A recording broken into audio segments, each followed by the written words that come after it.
বাংলাদেশে জামাতে সবাই সবাই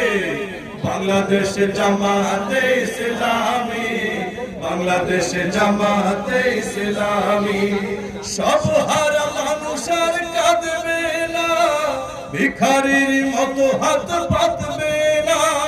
সব হারা মানুষ আর কাঁদবে না ভিখারির মতো হাত পাতবে না জুলুমার অবিচার যাবে থামি বাংলাদেশে জামাতে ইসলামী বাংলাদেশে জামাতে ইসলামী বাংলাদেশে জামাতে ইসলামী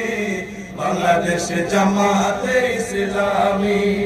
লাঞ্ছিত শ্রমিকের হবে জয় বঞ্চিত কৃষকের হবে জয় লাঞ্ছিত শ্রমিকের হবে